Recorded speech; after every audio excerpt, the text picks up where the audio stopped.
You wake up, commute, sit at a desk for 8 to 10 hours, commute home, sleep, and do it all over again. Millions of people spend their entire adult lives locked in this exhausting cycle, watching the days blur into one long, continuous grind. Look closely at a wild boar foraging in the mud. It spends every waking moment rooting through the filth, exerting enormous physical energy just to find its next meal. In the animal kingdom, biological life is strictly programmed around 4 basic functions: eating, sleeping, mating, and defending. Every ounce of an animal's physical energy goes towards securing those physical necessities. Now look at the modern professional. We wear tailored suits, work in climate-controlled towers, and use complex technology. But strip away the aesthetics, and the daily objectives remain exactly the same. We are trading our life energy for food, shelter, sex, and security. When our entire motivation for working so hard is nothing but personal sense gratification, all our sophisticated wealth and modern polish doesn't elevate us. We are simply executing the animal survival program with better tools. Constantly upgrading the standard of those basic necessities creates a psychological trap. You earn more to buy a better car or a bigger house, which requires working harder to maintain, leaving you perpetually anxious and eternally dissatisfied.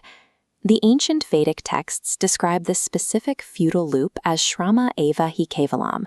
This is the philosophical principle that labor performed exclusively for material gain, without any higher spiritual purpose, is ultimately a useless, exhausting waste of human potential. The common reaction to this burnout is the fantasy of escape. People assume the only way to find spiritual peace is to quit their jobs, abandon their wealth, and isolate themselves in a remote forest. But genuine spiritual elevation does not require abandoning society. You don't have to stop your occupation. You simply have to change who you are working for. In Vedic philosophy, karma is a strict universal law of cause and effect. Every action you take for your own selfish enjoyment generates a reaction, a kind of cosmic debt that binds you tightly to the material world. Karma yoga functions as a solution to this bondage. By linking actions with spiritual consciousness, you navigate around debt. Instead of hoarding results, you dedicate the fruits to the Supreme, neutralizing personal reactions. This creates Naishkarmya, working intensely but accumulating zero material reaction. The result is a unique state of existence. You remain fully active and productive in society, but the spiritual consequences of those actions no longer bind you. To see how effectively this system works under pressure, we look to the epic history of the Bhagavad Gita, set on the ancient battlefield of Kurukshetra.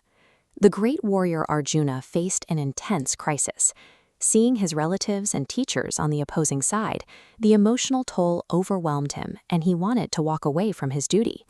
Krishna, acting as his guide, gave a profound instruction. He told Arjuna not to abandon his nature as a warrior, but to fight, not for personal glory or a kingdom for himself, but entirely as a matter of duty to the Supreme. Think about the mechanics of a soldier's duty.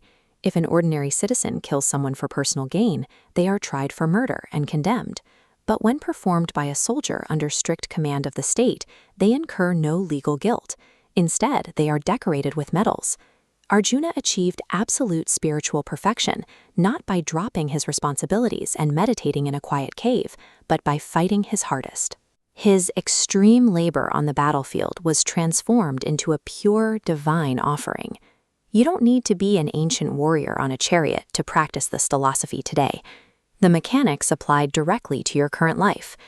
Changing your karmic account simply means taking your natural occupation and consciously dedicating the results of that work to the Supreme.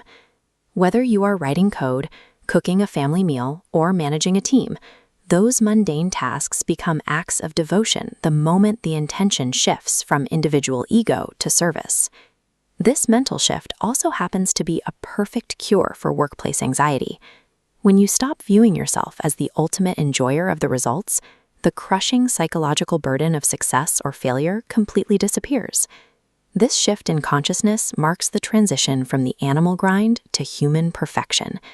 You use the exact same physical energy, but the outcome is spiritual freedom instead of material debt. The Bhagavad Gita summarizes this beautifully in a single instruction. Yat karoshi, karoshva tad madarpanam. Whatever you do, whatever you eat, whatever you offer or give away, do that as an offering to me. Look at your very next workday. Instead of dreading it as a miserable burden of survival, view it as your own personal spiritual training ground. The highest spiritual path is fully accessible right now, exactly where you are, right in the middle of a busy city street or a chaotic office. Using practical tools like chanting the Hare Krishna Mahamantra helps keep your mind anchored in this higher consciousness amidst the endless noise of daily labor. Ultimately, your daily labor is not the obstacle preventing your spiritual liberation. When performed with the right consciousness, it is the exact vehicle that will take you there.